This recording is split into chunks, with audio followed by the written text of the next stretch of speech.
Halo semuanya, di video kali ini aku akan membahas tentang beberapa orang yang wajib banget kalian hindari. Kenapa harus kalian hindari? Karena orang-orang ini sangat berbahaya buat hidup kalian ya.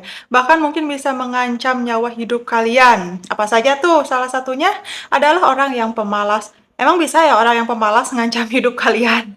Bisa banget ya, bisa banget. Karena yang tadinya kalian rajin, kalau misalnya kalian sedang bergabung atau misalkan bersosialisasi dengan orang-orang yang malas, maka pasti suatu saat nanti kalian itu akan kebawa malas, apalagi pendirian kalian itu tidak teguh ya, iman kalian itu cepet goyah, pasti akan kebawa malas. Dan ini akan berpengaruh besar terhadap hidup kalian, dan ini akan sangat berdampak negatif ya. Jadi orang-orang yang malas itu hindari aja, karena biasanya kebiasaan orang-orang yang malas itu menanti-nantikan sesuatu, sehingga sesuatu yang tadinya bagus untuk hidup mereka bakalan pergi gitu aja. Nah, yang kedua adalah kalian harus menghindari orang-orang yang suka berhutang. Kenapa kalian harus menghindari orang-orang yang suka berhutang? Apakah berhutang itu tidak wajar? Wajar aja kok, sah-sah aja ya, selama dilakukan dengan baik dan benar. Cuman kan kadang-kadang orang-orang yang terbiasa berhutang ini, mereka akan melakukan segala cara untuk terus berhutang. Istilahnya mereka itu sering banget kayak gini guys, tutup lubang, gali lubang. Nah, jangan sampai kalian menjadi korban orang-orang yang suka berhutang. Biasanya kalau misalnya kalian udah ngebantu sekali, dua kali, mereka itu akan keterusan. Jadi menjadikan hutang itu sebagai kewajiban, kalian harus menolong mereka.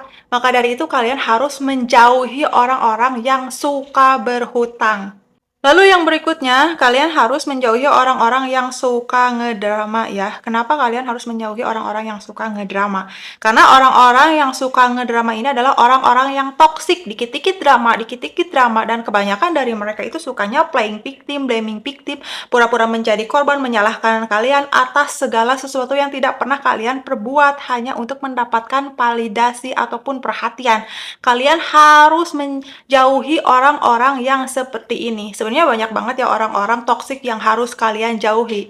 Namun kalau misalnya kalian bisa berpikir jernih, kalian udah dewasa, pandai memilih segala sesuatu dengan bijaksana, pastinya kalian itu bisa memilih apa yang harus kalian lakukan dalam hidup dan siapa aja yang harus kalian jauhi dalam hidup. Dan kalian tahu ya, pada hidup kita ini kita harus menerapkan yang namanya batasan. Dan batasannya itu bukan cuman batasan yang kecek-kecek gitu, yang kecil-kecil, enggak, batasan yang tegas supaya apa? Tidak setiap orang itu bisa masuk ke ranah privasi kalian. Semoga video kali ini bermanfaat. Sampai jumpa di video berikutnya dan bye-bye.